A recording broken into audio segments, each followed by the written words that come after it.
Police officer তার দুপুরের খাবার খেতে যাচ্ছিল, ঠিক তখনই হঠাৎ করে তার বার্গারটি উধাও হয়ে গেল।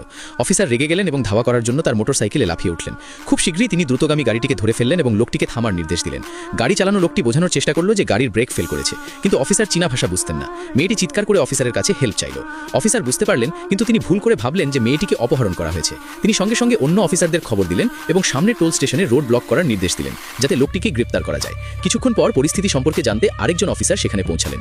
ঠিক সেই সময় মেয়েটি আবার হেল্প বলে চিৎকার করে উঠল। অফিসার সঙ্গে সঙ্গে তার পিস্তল বের করলেন এবং লোকটির দিকে তাক করলেন। পুরো পরিবার ভয়ে হাত উঁচু করে ভুল বোঝাবুঝি দূর করার চেষ্টা করতে লাগলো। লোকটির মা তাকে চুমু খেলেন, এরপর তার স্ত্রী এবং এমনকি তার ছোট ভাইও তাকে চুমু খেলো। তখন অফিসার বুঝতে পারলেন যে তারা সবাই একটি পরিবার। তিনি তার সহকর্মীদের রোড ব্লক সরিয়ে ফেলার খবর দিলেন। এই খবর শুনে তার সহকর্মীরা হতাশ হলেন, কারণ রোড ব্লক সরাতে অনেক পরিশ্রম করতে হয়। তখনই হঠাৎ মেয়ের মনে পড়ল যে ইলেকট্রনিক জিনিসপত্র পানিকে ভয় পায়। তাই ছোট ভাই একটি পানির বোতল বের করলো এবং স্ক্রিনের ওপর পানি ঢালার চেষ্টা করলো, কিন্তু বোতলটি খালি ছিল। ঘটনাক্রমে অফিসারের কাছে একটি পানির বোতল ছিল, যা ছোট ভাই সঙ্গে সঙ্গে খপ করে ধরে ফেলল। স্ক্রিনের ওপর পানি ঢালা হলো এবং সেখান থেকে স্ফুলিঙ্গ বের হতে শুরু করলো।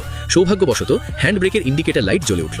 ছোট ভাই তার পুরো শক্তি দিয়ে হ্যান্ড ব্রেক টানলো, কিন্তু বোতামটি ভেঙে গেল। এরপর সে স্ক্রিনে থাপ্পড় মারল এবং ঠিক পরের সেকেন্ডেই লোকটি অনুভব করলো যে তার পিঠ গরম হয়ে যাচ্ছে। ছোট ভাই আবার স্ক্রিনে থাপ্পড় মারল এবং উইন্ডশিল্ডে পানি ছিটকে পড়তে লাগলো, যার ফলে লোকটির সামনের দৃষ্টি অবরুদ্ধ হয়ে গেল।